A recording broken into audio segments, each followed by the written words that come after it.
wabarakatuh. Alhamdulillah wassalatu wassalamu ala Rasulillah wa ala alihi wa sahbihi wa mawalah. Wa ashhadu an la ilaha illallah wahdahu la syarikalah.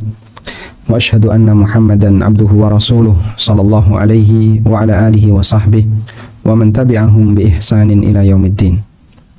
Alhamdulillah, puji syukur kita haturkan kehadirat Allah Subhanahu wa taala di kesempatan sore hari ini. Kembali kita melanjutkan kajian rutin dengan membahas kitab Tazkiyatun Nafs karya Dr. Ahmad Farid hafizahullah taala wara'ah. Dan kita akan membahas satu tema yang diberi judul oleh penulis Sumumul Qalbil Arba'ah, 4 racun bagi hati. Beliau menyebutkan sebuah keterangan yang disampaikan oleh Abdullah ibn Mubarak, tapi sebelumnya beliau menyampaikan sebuah kesimpulan apa yang menyebabkan hati ini terkena racun. Beliau mengatakan, "Ya'lam annal ma'asi kullaha sumumun lil qalbi." Sadarilah bahwasanya aneka bentuk maksiat semuanya adalah racun bagi hati. Wa asbabun limaradihi wa halakihi, dan menjadi sebab sakitnya hati dan rusaknya hati. Wahia muntinun limaradil qalbi wa iradatuhu ghairu iradatillahi azza wa jalla, dan dia seperti nanah atau bangkai yang menyebabkan sakitnya hati, sehingga kehendaknya bukan sejalan dengan apa yang dikehendaki oleh Allah. Artinya cinta dia, benci dia, senang dan dukanya bukan karena Allah tapi karena hawa nafsunya. Wasababun li ziyadati maradihi, dan maksiat merupakan sebab semakin bertambahnya sakit dalam hati. Dan ini Allah sebutkan dalam Al-Quran di banyak ayat. Allah mengatakan fi qulubihim maradun fazadahumullahu marada, dalam hati mereka ada penyakit, lalu Allah Subhanahu wa taala tambahkan penyakit dalam hatinya. Misalnya di surat Al-Baqarah Allah mengatakan fi qulubihim maradun fazadahumullahu marada, ada penyakit dalam hati mereka, lalu Allah tambahkan penyakitnya, sehingga penyakit hati bisa semakin parah, bisa semakin menghilang tergantung dari kondisi masing-masing hati. Kemudian beliau menyampaikan sebuah keterangan dari Ibnu Mubarak rahimahullah. Qala Ibnu Mubarak, ra'aitu adh-dhunuba tumitul quluba wa qad yurithu adh-dhulla idmanuha wa tarku adh-dhunubi hayatul qulubi wa khairun li nafsika isyanuha. Aku tahu bahwasanya dosa akan mematikan hati. Wa qad yurithu adh-dhulla idmanuha, dan tenggelam dalam dosa. Idman, mudmin artinya pecandu. Dan pecandu dosa yurithu adh-dhulla akan menyebabkan kehinaan, mengantarkan kepada kehinaan. Wa tarku adh-dhunubi hayatul qulub, meninggalkan dosa itu adalah sumber kehidupan bagi hati. Wa khairun li nafsika isyanuha, dan yang terbaik bagimu adalah ketika isyanuha, kau durhaka kepada keinginanmu untuk melakukan maksiat, jangan kau turuti. Wa khairun li nafsika isyanuha, dan yang terbaik untuk dirimu adalah ketika kau tidak menuruti keinginanmu untuk berbuat maksiat. Demikian yang disampaikan oleh Ibnu Mubarak rahimahullah wa sadaqa rahimahullah, dan benarlah apa yang disampaikan oleh Abdullah bin Mubarak. Faman arada salamata qalbihi wa hayatihi fa'alaihi bitakhlisi qalbihi min athari tilkas sumum. Maka siapa yang ingin keselamatan hatinya dan agar hatinya tetap hidup dengan baik, maka dia harus bersihkan hatinya dari pengaruh semua racun itu. Thumma bil muhafazati alaihi bi'adami ta'ati sumumin jadidah. Kemudian dia jaga hatinya dengan tidak mengambil racun yang baru. Wa idza tanawala syai'an, dan kalaupun ada racun yang masuk, min dzalika khata'un, disebabkan karena kesalahan, sar'a ila mahwi athariha, dia segera untuk membersihkannya. Namanya orang akan berulang untuk melakukan maksiat, tapi begitu dia melakukan maksiat, dia bersegera untuk membersihkannya bitaubati wal istighfar, dengan bertaubat dan istighfar. Wal hasanatul mahiyah, dan melakukan aneka amal saleh yang bisa menghapus dosa. Dan ini ditegaskan oleh Nabi SAW. Beliau pernah mengatakan, wa atbi'is sayyi'atal hasanah wa atbi'is sayyi'ah al hasanata tamhuha. Dan iringilah perbuatan burukmu dengan perbuatan baik. Tamhuha, niscaya perbuatan baik itu akan menghapus perbuatan burukmu. Apa makna wa atbi'is sayyi'atal hasanah tamhuha?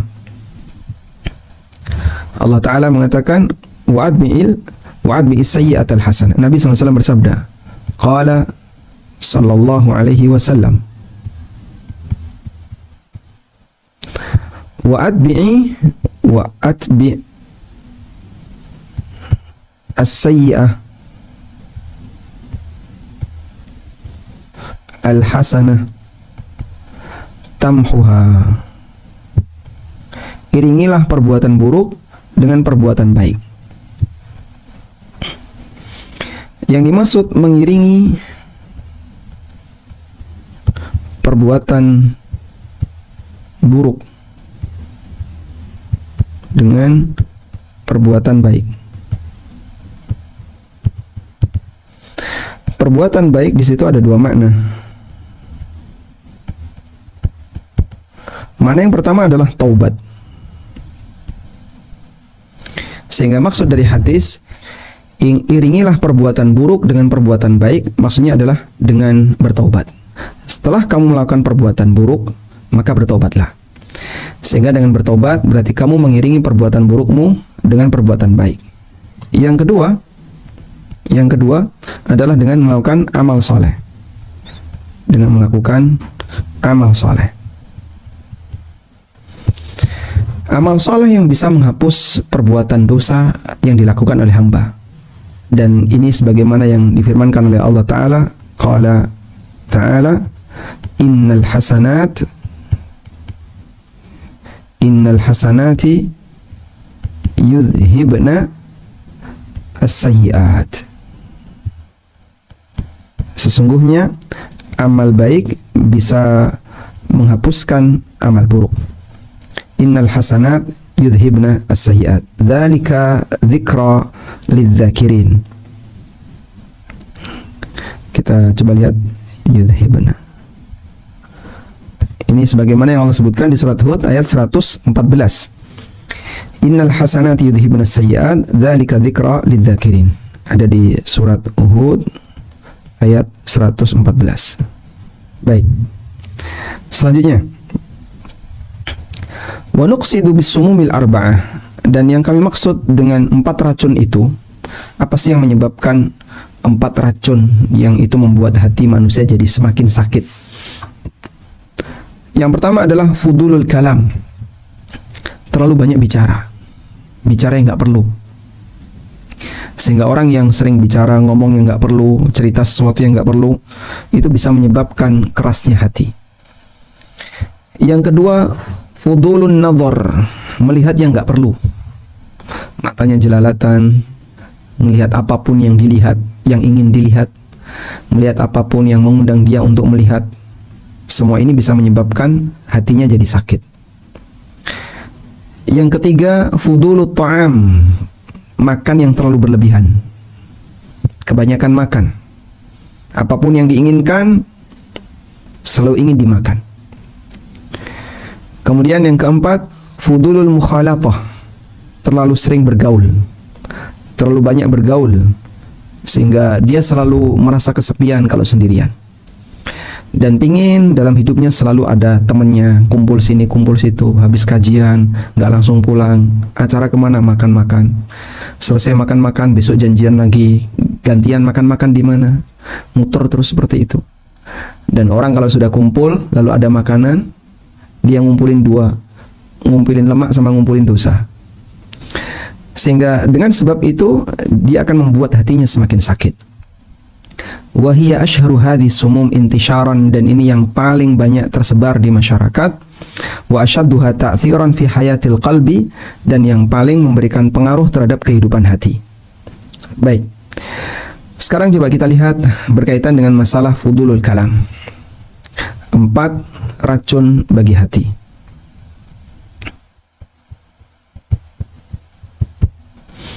Yang pertama adalah banyak bicara. Tentu saja yang dimaksud banyak bicara di sini bicara yang tidak perlu dan sebatas ngobrol untuk urusan dunia, sehingga menyebabkan dia rentan berbuat salah, rentan melakukan kesalahan ketika dia bicara. Kita menyampaikan berita, ada peluang berita yang kita sampaikan itu meleset. Meleset dalam arti gimana, Pak? Salah. Sehingga kita menyampaikan berita ternyata ditambah-tambahi atau dikurang-kurangi, maka ada sisi dustanya di sana. Atau kita ngobrol masalah apa, membicarakan yang lain, rentan dengan yang namanya ghibah dan seterusnya. Ada banyak sekali kesalahan yang terjadi karena banyak bicara. Kita bisa tulis misalnya potensi maksiat karena banyak bicara. Karena bicara apa saja? Yang pertama ghibah. Udah, kalau orang lagi banyak bicara, ngomong ngalor ngidul, membicarakan orang lain, pasti kena potensi ghibah. Yang kedua apa? Yang kedua dusta. Dia menyampaikan tidak sesuai realita. Menyampaikan info tidak sesuai realita. Kemudian apalagi yang biasanya terjadi ketika orang banyak bicara, berpotensi menimbulkan masalah. Menimbulkan masalah, bikin orang jadi sakit hati. Pemicu sakit hati. Sehingga kadang ada orang yang tadinya letuk, lalu bikin orang lain sakit hati. Dan itu sering terjadi. Demikianlah yang terjadi ketika orang itu banyak bicara. Karena itu Allah Subhanahu wa Ta'ala menyampaikan bahwa banyak bicara itu tidak ada nilai kelebihannya kecuali bagi mereka yang melakukan amar ma'ruf nahi mungkar, atau bagi mereka yang mengislahkan hubungan antara dua orang yang sedang bersengketa. Allah Ta'ala berfirman, la khaira fi kathirin min najwahum illa man amara bi sadaqatin aw ma'rufin aw islahin bainan nas. Tidak ada sisi baik fi katsirin min najwahum, dalam kebanyakan obrolan mereka, illa man amara bi sadaqah, kecuali orang yang memerintahkan untuk sedekah.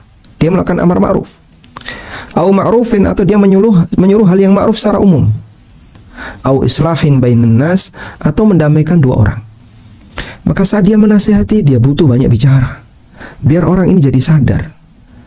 Dia butuh amar ma'ruf, butuh banyak bicara. Nahi mungkar, dia butuh banyak bicara. Sehingga dalam posisi ketika dia banyak bicara, untuk keperluan keselamatan manusia dunia akhirat disyariatkan. Tidak termasuk di antara yang disebutkan dalam ayat ini. Karena Allah mengatakan tidak ada sisi baik kebanyakan dari pembicaraan manusia, kecuali yang dikecualikan oleh Allah adalah amar ma'ruf nahi mungkar kemudian islah. Ada di surat An-Nisa ayat 114. Baik, kemudian kita coba tulis di sini bicara terpuji. Anda bisa lihat di Quran surat An-Nisa ayat 114. Isinya apa itu? Amar ma'ruf nahi mungkar, kemudian amar ma'ruf nahi mungkar, kemudian hal yang lain, islah, mendamaikan sengketa, sehingga orang memberi solusi ketika ada orang yang bersengketa. Ini termasuk di antara bentuk bicara yang terpuji. Kemudian ada juga bentuk bicara yang terpuji yang disebutkan oleh Allah dalam Al-Quran. Allah Ta'ala mengatakan, wa man ahsanu qawlan mimman da'a ilallah. Siapakah orang yang lebih baik ucapannya? Ahsanu qawlan. Siapakah yang lebih baik ucapannya? Melebihi orang yang da'a ilallah, mengajak orang lain untuk kembali kepada Allah. Di surat Fussilat ayat 33. Quran surat Fussilat ayat 33. Di situ Allah memberikan pujian untuk orang yang berbicara terpuji, yaitu berdakwah, mengajak kembali kepada Allah. bicara semacam ini dipuji oleh Allah Subhanahu wa taala. Saya tidak membahas tentang zikir karena zikir jelas ya. Nanti kalau zikir ya turunannya banyak baca Quran, baca kalimat-kalimat thayyibah. Tapi yang sedang kita bahas adalah pembicaraan umum yang terjadi di antara manusia, menyampaikan sesuatu kepada orang lain bukan dalam bentuk zikir kalimat-kalimat thayyibah atau baca Quran, tapi dalam bentuk obrolan. Seperti ini yang dipuji oleh Allah Subhanahu wa taala dalam Al-Qur'an. Sehingga kalau kita ingin banyak bicara, maka fokuskan di bagian ini. Sehingga di luar kegiatan dakwah, di luar kegiatan amar ma'ruf nahi munkar, dia lebih banyak diam. Tapi ketika sudah berurusan dengan amar ma'ruf nahi munkar, dia yang angkat bicara.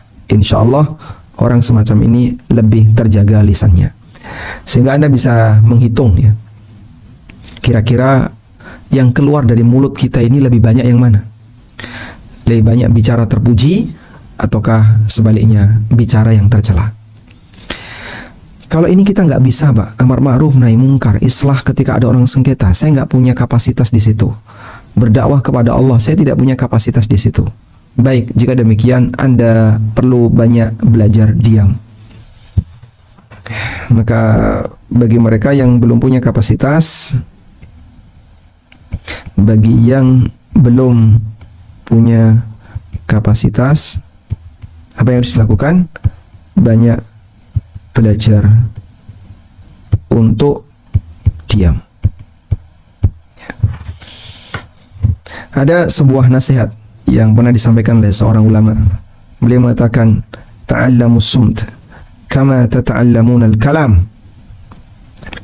Abu Darda radhiyallahu anhu mengatakan, ta'allamus sumta kama ta'allamuna al-kalam.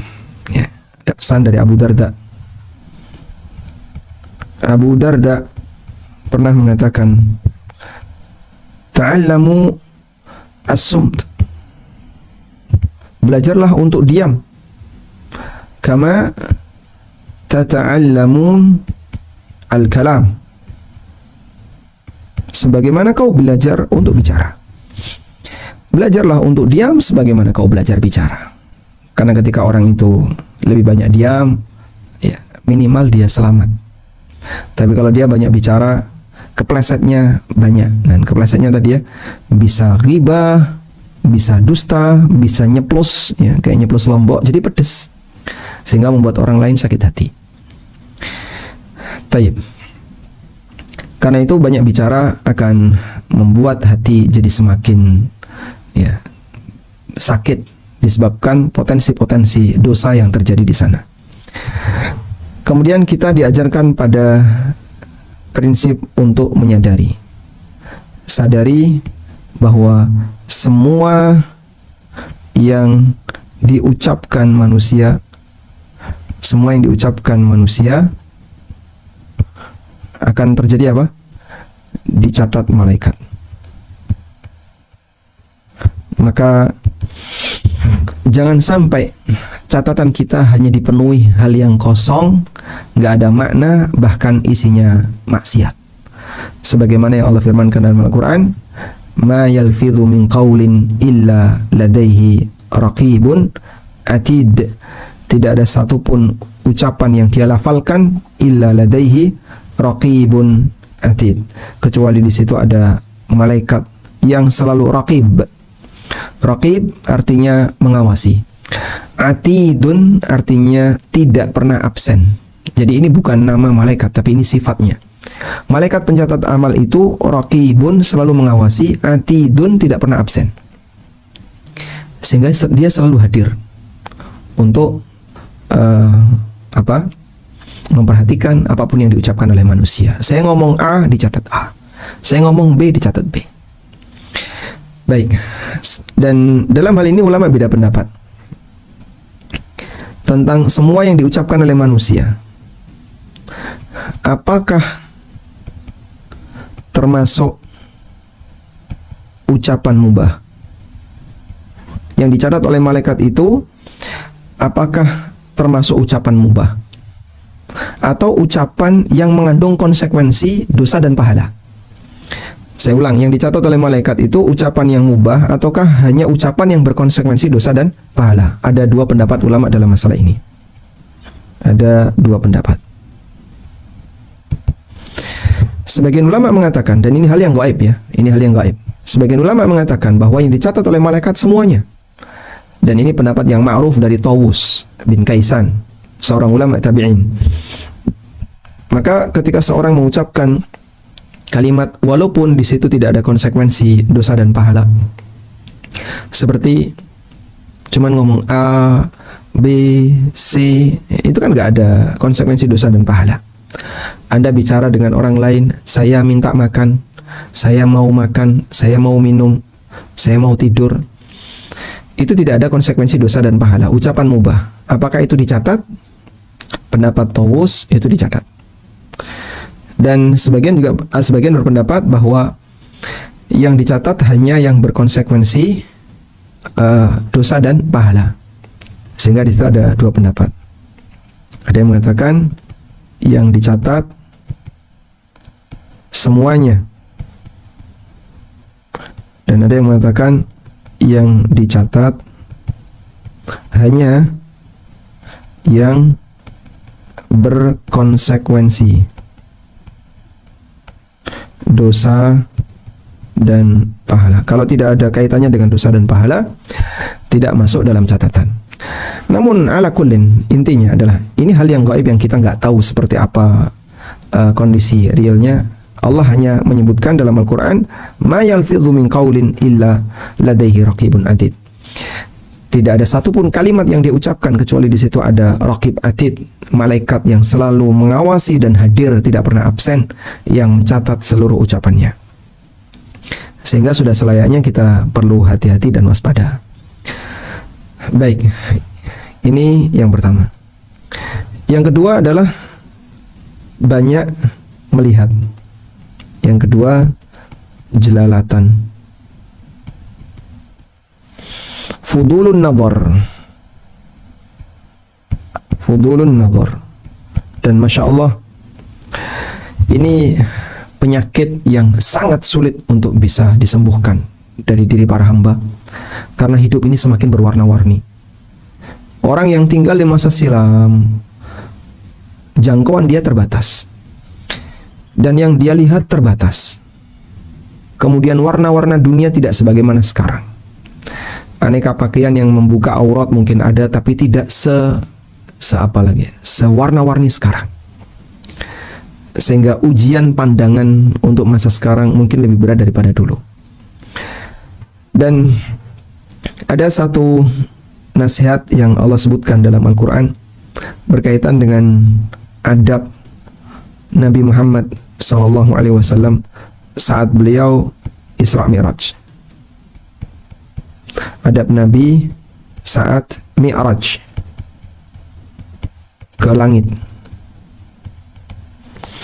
Di surat An-Najm, Allah Subhanahu wa taala menyebutkan bagaimana Rasulullah sallallahu alaihi wasallam menjaga adab ketika beliau dinaikkan oleh Allah ke langit. Allah taala berfirman, "Ma zaghal basaru wa ma tagha." Ma zaghal basaru wa ma tagha. Coba kita lihat di sini. Wa laqad ra'ahu nazlatan ukhra. Nabi SAW melihat Jibril di kesempatan yang lain, inda sidratil muntaha, di dekat sidratul muntaha. Indaha jannatul ma'wa, di sana ada surga tempat kembali. Idh yaghsha sidrata ma yaghsha, ketika pohon sidr itu, pohon bidara itu, yaghsha sidrata ma yaghsha, dia mengalami perubahan yang sangat indah. Coba kita lihat di tafsirnya ya. Idh yaghsha sidrata ma yaghsha. Abdullah bin Mas'ud bercerita, lamma usriya bi Rasulillah sallallahu alaihi wasallam intaha bi ila sidratil muntaha. Ketika Nabi SAW Isra Mi'raj, beliau sampai di sidratul muntaha, wa hiya fis sama'is sabi'ah, dan ketika itu beliau berada di langit yang ketujuh. Ilaiha yantahi ma ya'ruju bihi minal ardi fa yuqbadu minha. Sampai disinilah semua yang naik dari bumi itu berada di puncaknya. Wa ilaiha yantahi ma yahbitu min fawqiha fa yaqbitu minha. Dan dari sini titik awal yang mau diturunkan ke bumi. Idh yaghsha sidrata ma yaghsha, qala Farash min dhahabin wa'ata Rasulullah sallallahu alaihi wasallam. Ketika bidara itu ditutupi sesuatu yang menutupinya. Ada yang mengatakan ditutupi dengan kemilau emas. Wallahu a'lam. Sehingga kelihatan sangat indah. Ada juga yang menyebutkan dalam riwayat yang lain. Abu Ja'far Ar-Razi meriwayatkan, "Faghashiyaha nurul khalaq wa ghashiyatha al-malaikah mithlul ghurban hina yaqa'na 'ala asy-syajar." Ditutupi dengan cahaya al-khalaq dan ditutupi oleh para malaikat seperti burung-burung gagak yang bertengger di sebuah pohon, sehingga warnanya berubah.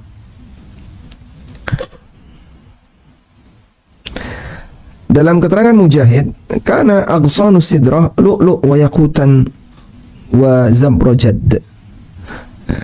Ranting-rantingnya pohon bidara itu adalah lu'lu', permata dan yakut serta bebatuan yang indah. Wallahu a'lam ya.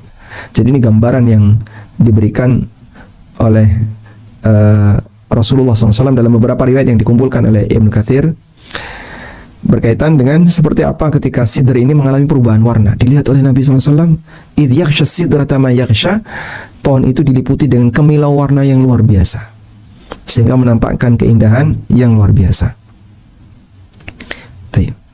Lalu Allah katakan, ma zaghal basaru wa ma tagha, ma zaghal basaru wa ma tagha. Nabi SAW tidak zaghal basar, matanya tidak jelalatan. Wa ma tagha, dan tidak melebihi pandangan yang diizinkan. Qala Ibn Abbas, ma dhahaba yaminan wala shimala. Beliau tidak noleh ke kanan dan ke kiri. Enggak seperti kita ya. Kalau kita masuk ke rumah orang yang belum pernah kita masuki, dan rumah itu Masya Allah mewah gitu ya, begitu kita masuk sambil berdecak kagum, wah kita lihat ini, lihat ini, lihat ini, gumun ya, kita kagum ketika melihat rumah orang yang isinya barang-barang mewah dan baru pertama kita masuk. Wa ma tagha, dan beliau tidak melampaui batas. Kalau kita masuk ke rumah orang kan kadang itu pintu kamar terbuka, terus dilihatin, barangkali ada sesuatu yang bisa dilihat. Jadi sampai kita itu ngelihatin celah-celah kecil apa yang bisa dilihat. Itu termasuk bentuk tagha. Lalu kata Al-Hafidz Ibnu Katsir, wa hadhi sifatun 'azimah fi tsabati wat ta'at, fa innahu ma fa'ala illa ma amara bihi wa la sa'ala fawqa ma a'ta wa ma ahsana ma qala an-nazim ra'al jannatal ma'wa wa ma fawqaha walau ra'a ghairahu ma qad ra'ahu lataha. Ini merupakan sifat yang mulia di mana Nabi SAW selalu komitmen dengan ketaatan. Beliau melakukan apa yang diperintahkan dan tidak meminta melebihi dari apa yang beliau telah dikasih. Ini keterangan dalam tafsir Ibnu Katsir.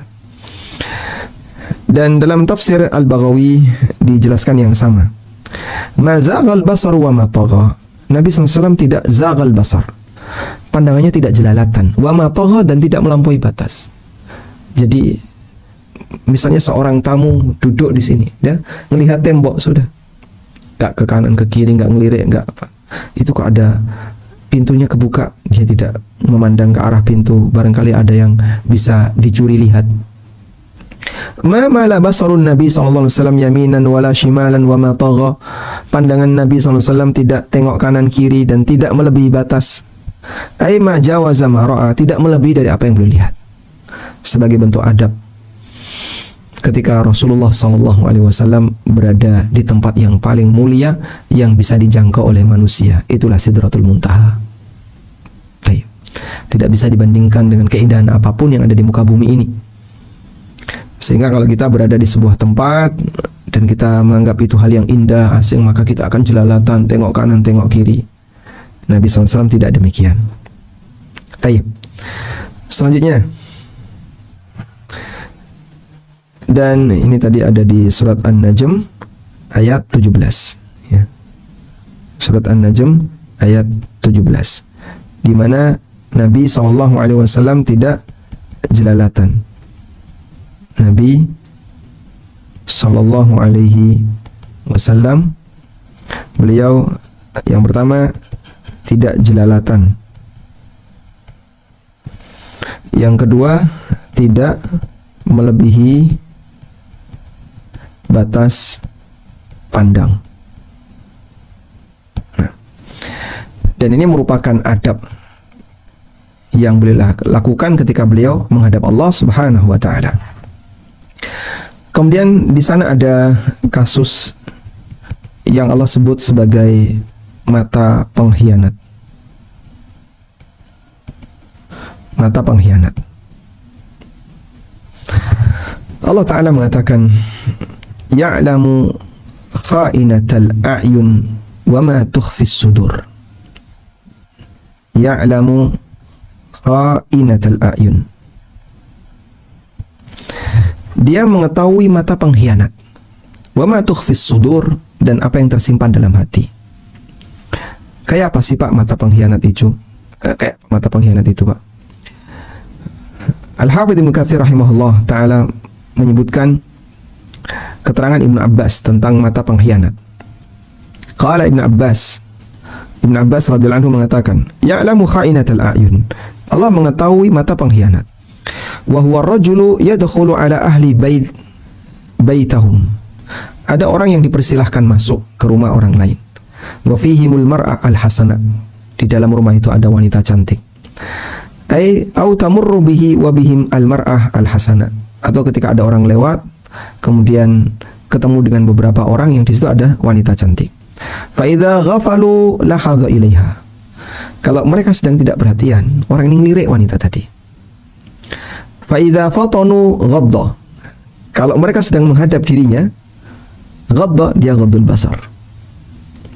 Fa idza ghafalu lahadha. Fa idza fatanu ghadda basarahu. Kalau orang-orang lagi gak konsentrasi, dia ngelirik. Kalau orang lagi konsentrasi, dia nundukin pandangan. Begitu. Terus seperti itu. Waqad ittala Allahu min qalbihi annahu wadda allau tala'a ala farjiha. Dan Allah tahu bahwa hati orang ini punya keinginan untuk melihat kemaluannya.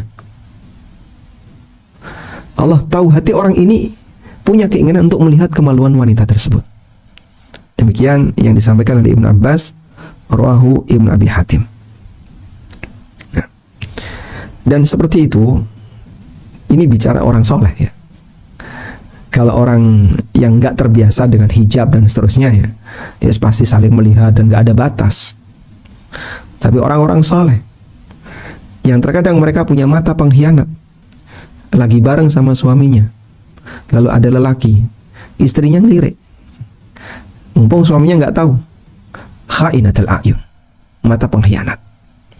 Lagi bareng sama istrinya, suaminya ngelirik wanita yang lain. Mumpung istrinya lagi nggak konsen, kha'inatul a'yun, ya'lamu kha'inatul a'yun. Allah mengetahui mata pengkhianat. Ketika lagi bersama, ada rombongan banyak orang. Kalau kemudian orang lagi melihat dia ghaddul basar, dia menundukkan pandangan, seperti menampakkan orang yang khusyuk, tidak peduli dengan suasana di sekitar. Begitu yang lain lagi nggak fokus, dia curi-curi lihat, dia ngelirik.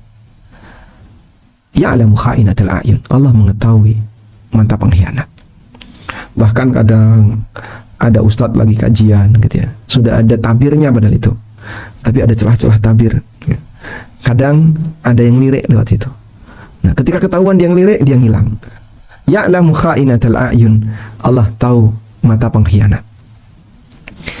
Maka demikianlah manusia, terkadang mereka sangat sulit untuk menjaga mata dan pandangannya, sehingga ini sebenarnya bisa membuat penyakit dalam hatinya.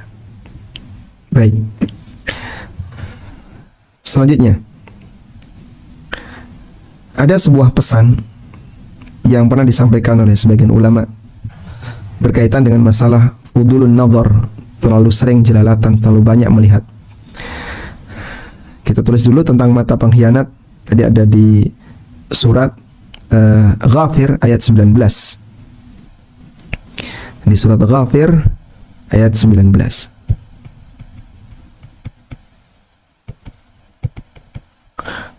Dan tadi sudah kita sampaikan tentang seperti apa kondisi mata pengkhianat sebagaimana yang dijelaskan oleh Ibnu Abbas. Ada keterangan dari Ibnu Abbas. Yang dimaksud di situ adalah ngelirik wanita cantik. Saat apa? Saat tidak dilihat orang. Dia ngelirik wanita cantik saat tidak dilihat orang. Melirik wanita saat tidak dilihat orang.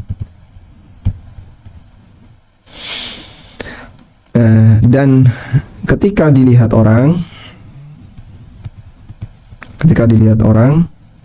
dia ghaddul basar, dia tundukkan pandangan. Ya, demikianlah kondisi yang terjadi di masyarakat. Baik. Kemudian ada sebuah pesan yang disampaikan oleh seorang ulama. Beliau mengatakan, "Da' fudulan nazar takun akhsha'an nas." Da' fudulan nazar.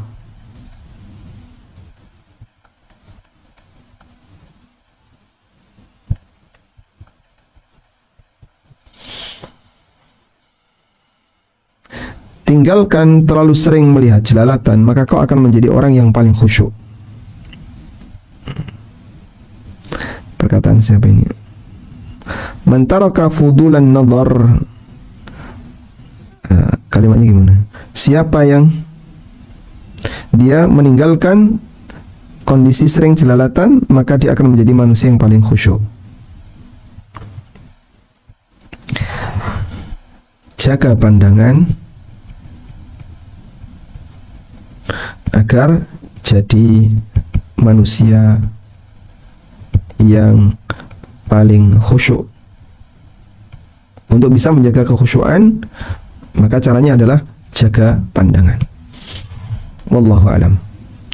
Taib.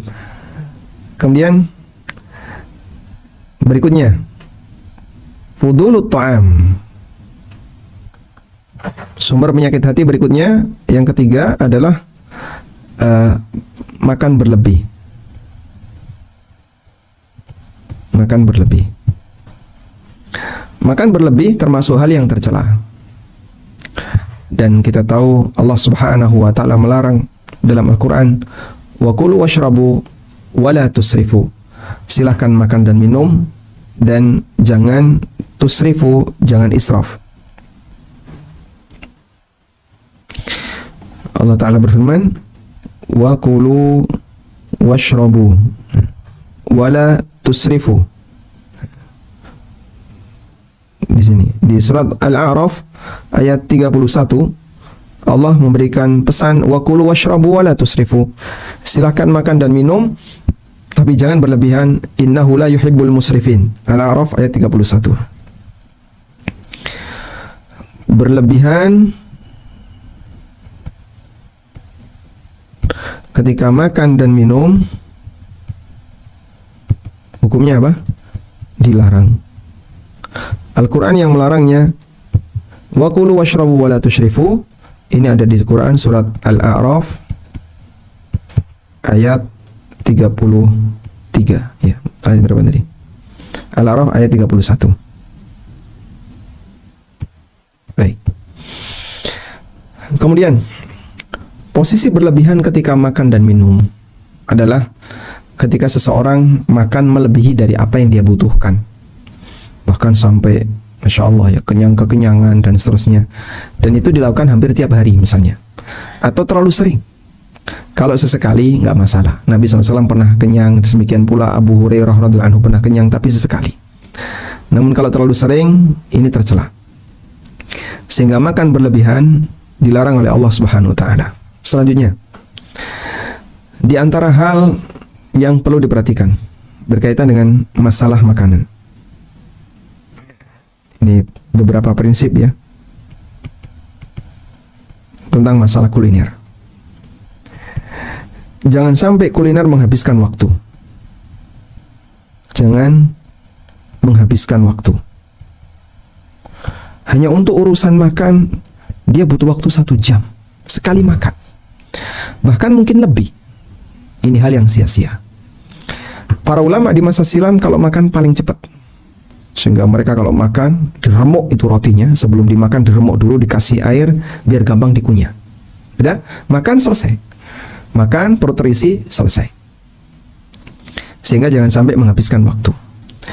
Demikian pula praktek yang terjadi ketika orang itu makan, maka makan dengan tidak terlalu menguras tenaga, membutuhkan banyak waktu, masak terlalu sibuk sampai menghabiskan banyak waktu. Maka praktek yang dilakukan oleh sebagian orang, ngejar kulineran ya. Ayo kita makan di sana macet ya. Sampai di lokasi, Masya Allah, saking ramenya nggak dapat tempat duduk. Terus ngapain? Antri dulu.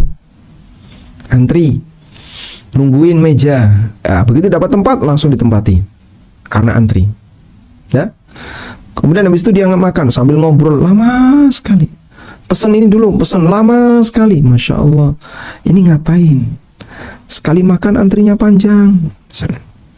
Makanya saya paling gak suka kalau warung diajak panitia misalnya. Kalau sendiri kan malas sudah. Diajak panitia, mampir di warung ini. Rame, pindah pokoknya. Pokoknya kalau rame, wajib pindah. Karena paling gak suka tempat makan yang rame. Tidak bisa menikmati dan akan buang-buang waktu. Ngantri dulu, apalagi ngantri dulu. Cari tempat makan yang tidak rame, ya. Kemudian tujuannya adalah agar tidak menghabiskan waktu. Lalu yang kedua, jangan bangga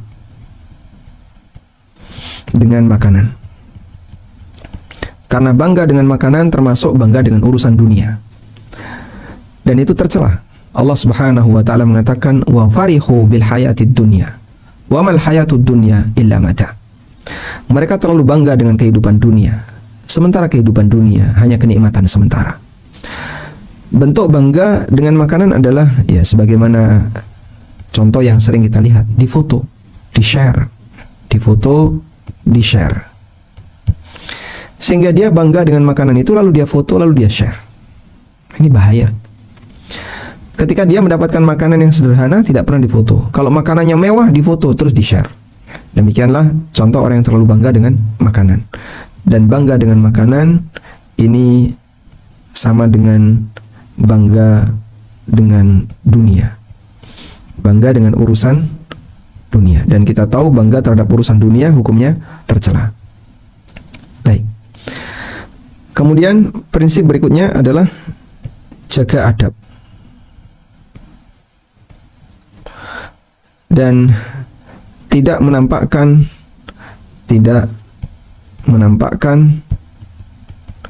kemewahan. Nabi SAW ketika makan, beliau makan itu seperti gaya budak, dan beliau sendiri yang menyampaikan itu. Rasulullah SAW ketika beliau makan, maka cara beliau makan itu seperti gayanya budak. Coba kita lihat di sini.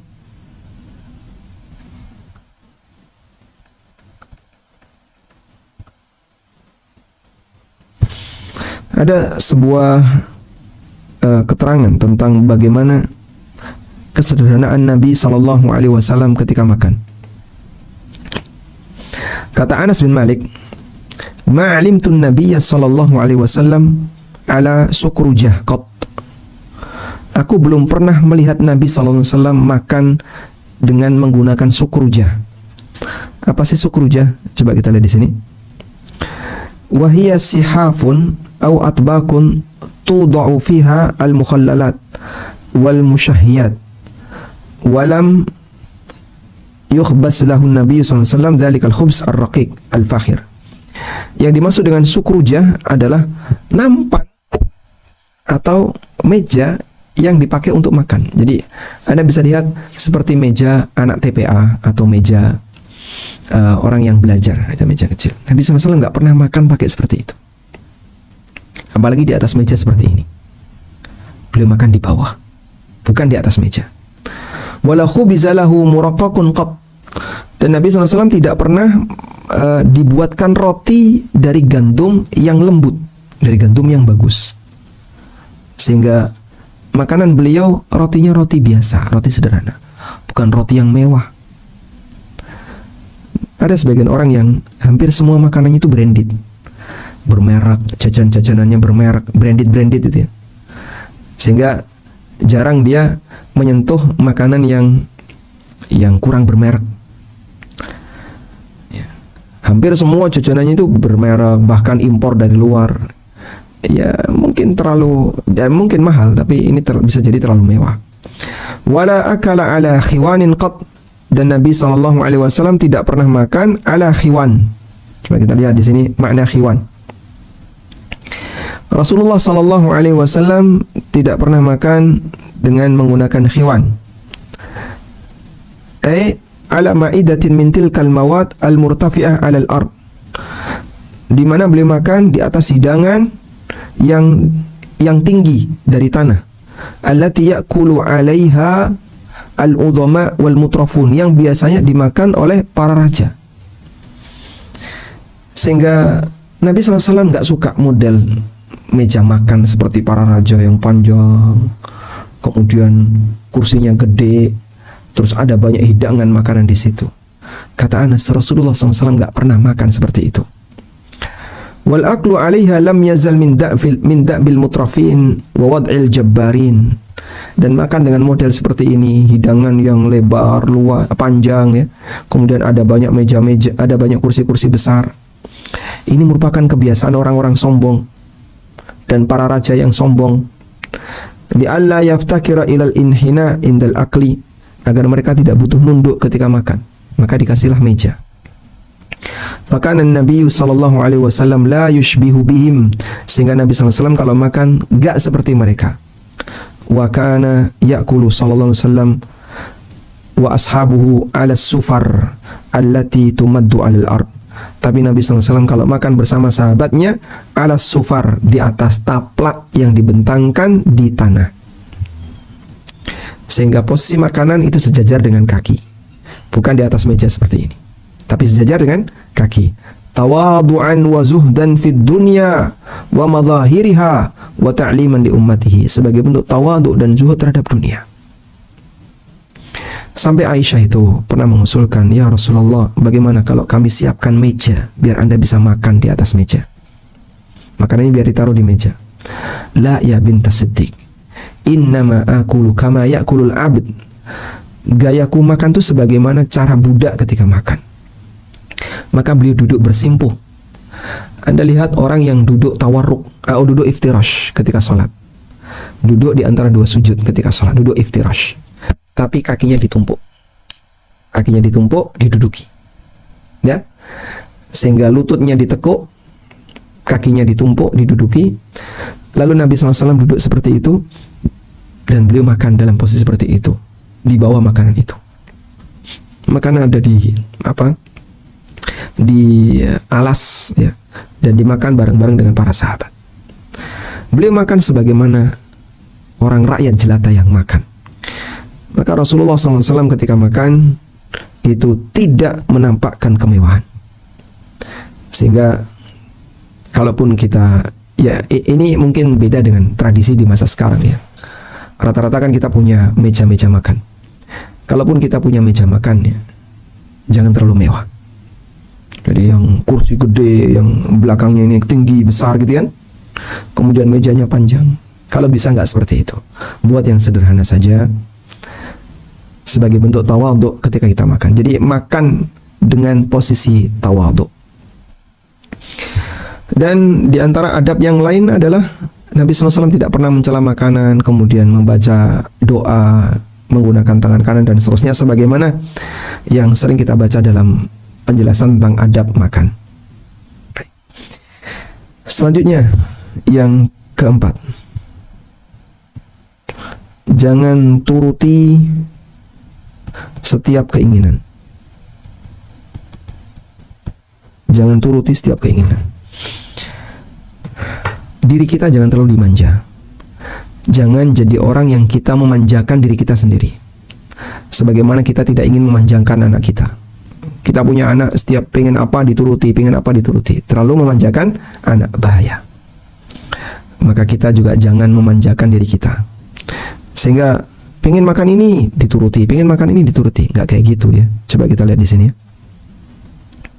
Ini ada satu pesan yang pernah disampaikan oleh Umar bin Khattab radhiyallahu anhu.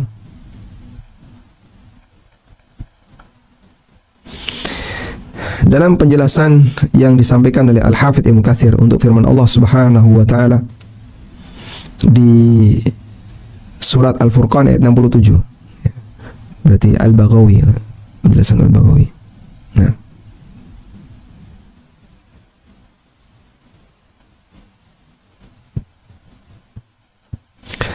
Umar pernah mengatakan, qala Umar bin Khattab dalam penjelasan Al-Baghawi untuk surat Al-Furqan ayat 67. Ada sebuah kutipan perkataan Umar bin Khattab radhiyallahu anhu. Kafa sarafan alla yashtahi ar-rajulu syai'an illa ishtarahu fa'akala. Cukuplah seseorang itu dianggap telah berlebihan. Saraf, telah melakukan tindakan yang berlebihan. Ketika setiap kali dia ingin sesuatu, pasti dituruti. Saya pengen makan ini, dibelikan. Pengen makan ini, beli. Pengen makan ini, beli. Ya memang dia punya duit. Dia bisa mewujudkan apapun yang dia inginkan. Tapi setiap kali dia pingin, langsung kejar ke sana. Pengen apa lagi, kejar ke sana. Pengen apa, Pak? Pengen sate kelatak, langsung berangkat. Ya, Pak Pong. Pengen apa lagi? Pengen sate ini, langsung berangkat lagi. Itu kata Umar bin Khattab, orang semacam ini cukup disebut sebagai orang yang telah berlebihan. Baik. Ini kita kopikan keterangan yang disampaikan oleh Amirul Mukminin Umar bin Khattab radhiyallahu anhu. Sudah? Jadi ada pesan Umar bahwa orang yang boros atau berlebihan itu ketika melayani semua keinginan dia untuk dimakan. Pengen ini, langsung makan itu. Pengen ini, diwujudkan. Memang dia punya duit, tapi nggak kayak gitu ya. Sehingga tidak harus semuanya dilayani. Udah? Kemudian yang kelima, sesekali tinggalkan kemewahan. Sesekali tinggalkan kemewahan karena takut amal kita disegerakan balasannya. Disegerakan balasannya di dunia. Baik. Coba saya bacakan riwayat berikut. Diceritakan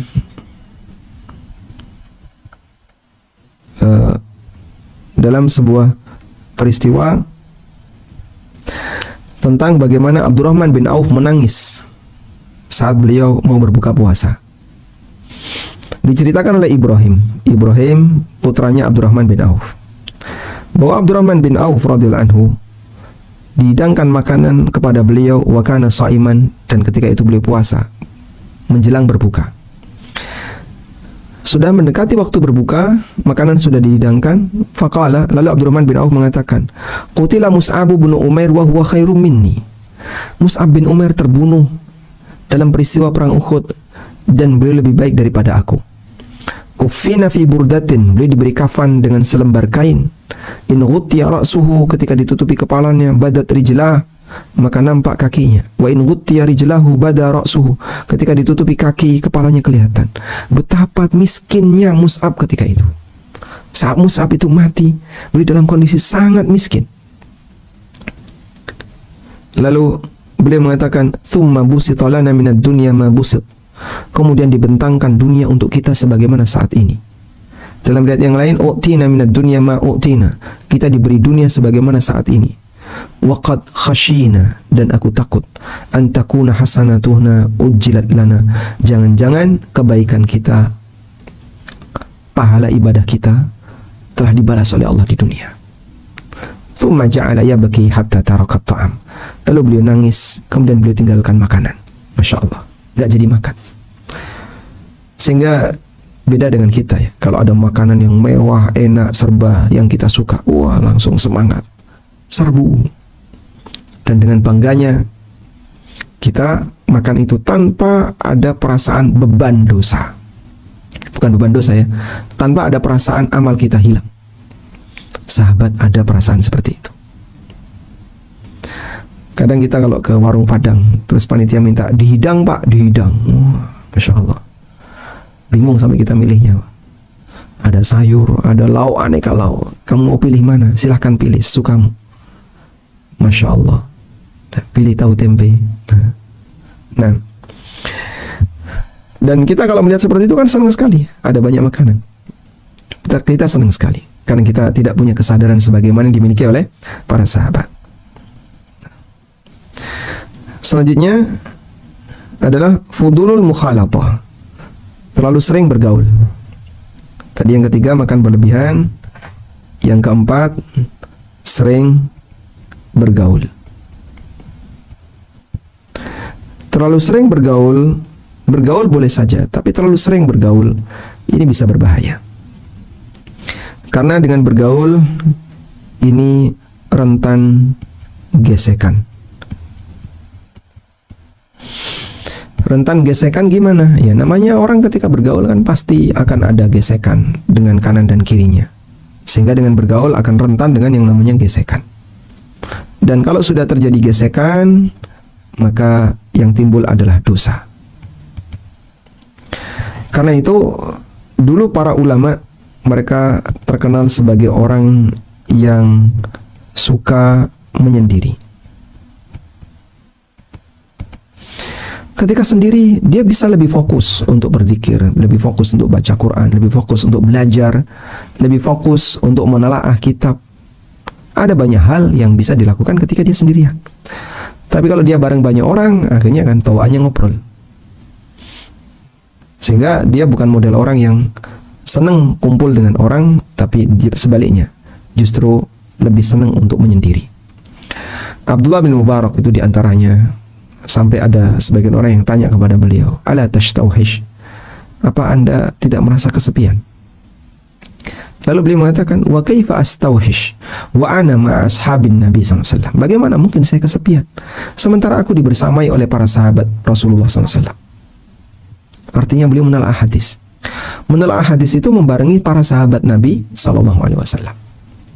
Masya Allah. Jadi demikian kondisi para ulama. Mereka adalah orang-orang yang suka menyendiri. Imam Ahmad juga demikian. Beliau termasuk di antara orang yang suka menyendiri. Imam Bukhari juga sama. Sehingga dalam rombongan terus istirahat, rombongan perjalanan istirahat. Nah biasanya kan mereka terus kumpul buka makanan bareng-bareng. Imam Bukhari ngambil tempat yang sepi, terus beliau menyendiri di situ. Sehingga dengan menyendiri, maka orang akan lebih bisa untuk belajar, lebih bisa berzikir, lebih bisa fokus bermunajat. Nah, karena itu batasi ya, jangan menjadi orang yang suka bergaul. Wallahu alam. Demikian yang bisa kita sampaikan, beberapa hal berkaitan dengan masalah racun bagi hati. Semoga Allah Subhanahu wa taala memberikan hidayah kepada kita dan Allah jadikan hati kita bersih dari semua kotoran-kotoran yang berbahaya. Wassallallahu ala nabiyyina Muhammadin wa ala alihi wa sahbihi wasallam.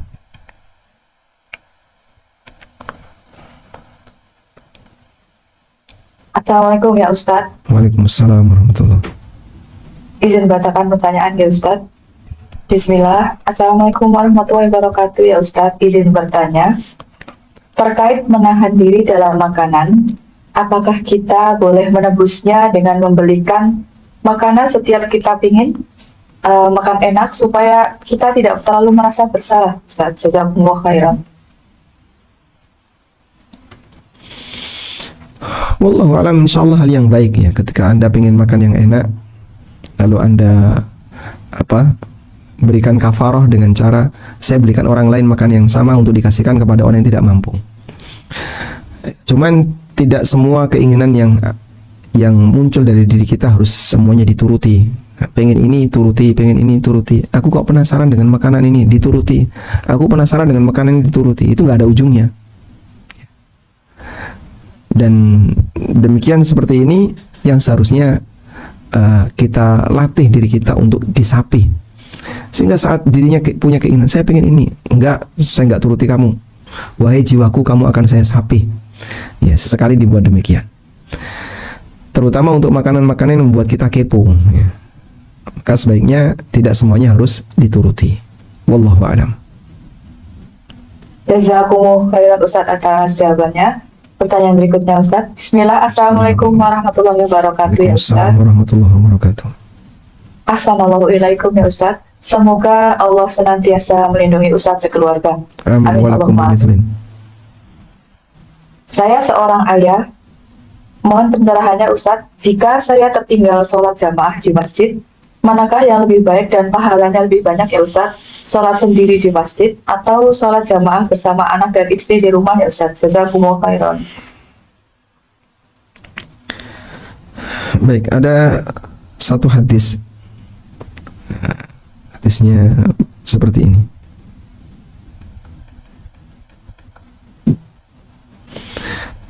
Mungkin ini bisa kita jadikan sebagai kunci jawabannya.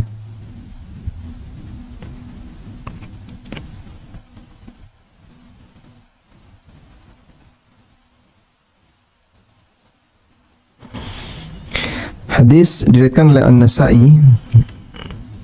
Rasulullah sallallahu alaihi wasallam pernah bersabda. Hadisnya dari sahabat Abu Hurairah. Nabi SAW bersabda, "Man tawadda'a fa ahsanal wudu'a." Siapa yang berwudu dengan sempurna, thumma kharaja amidan ilal masjid. Kemudian dia keluar dari rumah dengan punya niat sengaja menuju masjid. Fawajadan nasa qad sallu, lalu dia jumpai jamaah sudah selesai sholat. Ya, begitu dia datang, bubar sudah. Oh, udah pada bubar, udah pada selesai. Kataballahu lahu mithla ajri man hadaraha. Maka Allah catat untuknya pahala seperti orang yang menghadiri sholat itu. Wala yanqusu dzalika min ujurihim syai'an, dan tidak mengurangi pahala mereka sedikit pun. Wallahu alam. Jadi mungkin bisa kita jadikan sebagai jawaban untuk pertanyaan tadi. Sekiranya Anda telat ke masjid dan saat Anda datang ke sana jamaah sudah bubar, sebaiknya sholat di rumah atau di masjid? Jawabannya, kalau berdasarkan hadis ini tetap berangkat.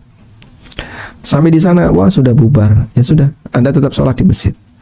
Semoga tetap mendapatkan pahala sebagaimana yang dijanjikan dalam hadis ini. Wallahu alam. Jazakumullah khairan Ustaz atas jawabannya. Pertanyaan berikutnya Ustaz. Bismillah. Assalamualaikum warahmatullahi wabarakatuh ya Ustaz. Waalaikumsalam warahmatullahi wabarakatuh. Semoga Allah merahmati Ustaz, keluarga Ustaz, dan guru-guru Ustaz. Amin. Walakum bimithlin.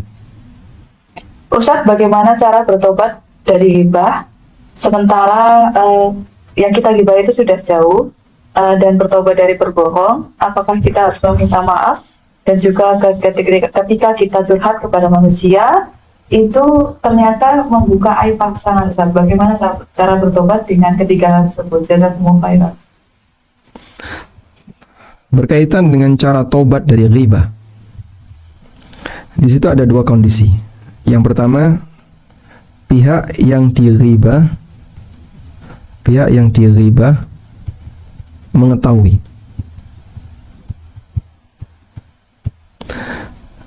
Ketika pihak yang dighibah mengetahui, maka tobat kita adalah tentu saja minta maaf kepada yang bersangkutan. Yang kedua, pihak yang dighibah tidak tahu. Pihak yang dighibah tidak tahu. Dominan ghibah seperti ini. Kita menggibah orang dan yang kita ghibah tidak tahu. Nah, apakah perlu minta maaf? Ulama beda pendapat. Dan pendapat yang lebih kuat, tidak perlu minta maaf. Pendapat yang lebih tepat adalah tidak minta maaf, karena dia nggak tahu. Sebab kalau dia beritahu lalu minta maaf, akan lebih besar, lebih panjang masalahnya, ya. Sehingga dalam posisi ketika dia tidak tahu, maka tidak perlu minta maaf. Oh, kok enak Pak kalau kayak gini? Nah, tapi ada konsekuensinya. Apa? Dia wajib memutihkan, ya. Dia wajib memutihkan nama baik orang itu di majelis yang sama. Sehingga kalau dia sudah menggibah di majelis A, dihadiri oleh berapa? 5 orang. Ya. Misalnya Budi, Adi, Rudi, Teddy, dan Didi. Dia gibah di situ. Lalu majelis ini bubar. Ganti hari, 5 orang ini kumpul lagi. Nah, saat 5 orang ini kumpul lagi, dia harus memutihkan nama baik orang yang digibah. Nah, dia sampaikan misalnya pujian kepada orang yang digibah, sehingga mengembalikan nama itu. Intinya, sebagaimana kemarin dia sudah mencaci maki orang itu di majelis tersebut, berikutnya dia membela orang itu di majelis tersebut. Itulah bentuk taubat dari ghibah. Selanjutnya terkait apa tadi? Curhat kepada orang lain yang ternyata itu membuka aib pasangan.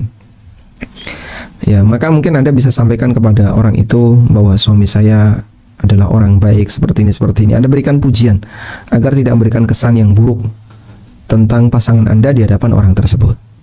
Wallahu a'lam. Jazakumullah khairan Ustaz atas jawabannya. Pertanyaan berikutnya Ustaz. Assalamualaikum warahmatullahi wabarakatuh ya Ustaz. Waalaikumsalam warahmatullahi wabarakatuh. Semoga Allah selalu menjaga dan merahmati Ustaz, keluarga serta tim ANB dan semua jamaah kajian selalu dalam hidayah sunnah dari Allah Azza wa Jalla. Amin walakum bimithli. Ustaz, seperti tadi yang dikatakan Rasulullah mengangkat atau melipat satu kaki ketika makan atau duduk di lantai. Apakah melipat atau mengangkat kaki ini juga berlaku untuk akhwat ya Ustaz? Jazakumullah khairan. Jadi bukan melipat satu kaki, tapi 2 kaki. Seperti duduk iftirash. Bukan duduk jigang ya, tapi duduk iftirash. Ya, Anda lihat duduk iftirash. Ya. Seperti yang kita tahu duduk iftirash. Dia melipat 2 kaki. Seperti ini ya. Melipat 2 kaki. Bukan melipat 1 kaki, tapi kakinya ditumpuk. Ya. Atau dibuat bersebelahan seperti ini, lalu diduduki. Ditumpuk bisa dibuat bersebelahan. Bukan yang satunya diangkat ini, tapi dua-duanya ditekuk. Itu duduk makan yang sesuai sunnah. Sementara yang ma'ruf duduk jigang, wallahu alam, ada sebuah riwayat tapi bukan sabda Nabi, bukan cerita tentang Nabi SAW. Jadi yang lebih tepat dua-duanya ditekuk. Nah, duduk kayak gini kan bagi ikhwan maupun akhwat dua-duanya berlaku. Wallahu alam. Jazakumullah khairan Ustaz atas jawabannya. Pertanyaan berikutnya Ustaz. Bismillah. Assalamualaikum warahmatullahi wabarakatuh ya Ustaz. Waalaikumsalam warahmatullahi wabarakatuh. Ustaz, mohon nasihatnya. Saya haid 3 hari, kemudian bersih dan mandi. 2 hari kemudian keluar lagi flek sedikit Ustaz. Dan ini terjadi setelah melahirkan anak kedua. Apakah sholat yang dikerjakan dalam jeda 2 hari tersebut syah ya Ustaz? Jazakumullah khairan. Baik. Haid itu dijelaskan oleh Allah dalam Al-Quran. Yas'alunaka 'anil mahid qul huwa adhan fa'tazilun nisa'a fil mahid. Mereka bertanya kepadamu tentang al-mahid, tentang tempat keluarnya darah haid. Qul huwa adhan, katakanlah bahwasanya haid itu kotoran. Dan yang dimaksud di situ adalah darah haid. Darah haid itu najis. Fa'tazilun nisa'a fil mahid, maka jauhilah wanita, maksudnya jangan melakukan hubungan badan di tempat keluarnya darah haid. Karena itu begini, cairan yang keluar dari rahim, cairan dari rahim ini ada 2. Pertama darah, kedua selain darah. Kalau yang keluar darah ini ada 3 kemungkinan: haid, nifas, istihadah. Udah? Kalau Anda normal, artinya bukan wanita yang mengalami istihadah, maka sudah nggak ada istihadah pada diri Anda. Kalau Anda normal, istihadah ini terjadi pada orang yang nggak normal. Sehingga wanita yang tidak pernah punya pengalaman istihadah, ya dia nggak mengalami istihadah, dia normal-normal saja. Nifas hanya ketika melahirkan, maka setiap keluar darah itu haid, walaupun 2 hari, 3 hari. Sudah? Ketika suci sudah nggak keluar ya dihitung suci. Sudah putus Pak ya putus. Nah, kok keluar lagi nanti ya haid lagi. Karena untuk batas suci, untuk batas waktu berapa lama waktu suci, pendapat yang benar nggak ada batas. Sehingga suci sehari, besok haid lagi, ya sehari itu sholat. Terus haid ya dia nggak sholat. Asal yang keluar darah. Kemudian selain darah, cairan selain darah ini banyak ya. Tapi yang ada kaitannya dengan haid biasanya sufroh. Ini cairan kekuningan. Atau kudroh, cairan keruh. Atau cairan bening, qasah al-bayda. Baik. Untuk sufroh dan kudroh, nah, ini jika nyambung haid, jika nyambung dengan darah, maka statusnya haid. Jadi dia terhitung haid jika nyambung dengan darah. Tapi kalau dia nggak nyambung dengan darah, bukan haid. Misalnya Anda mengalami flek, tapi yang keluar kekuningan. Setelah itu nggak keluar apa-apa, ya sudah, itu bukan haid. Keluar keruh, tahu cairan keruh ya, seperti air yang dikasih tanah gitu. Keruh, nah itu bukan haid, bukan darah, karena dia cairan selain darah.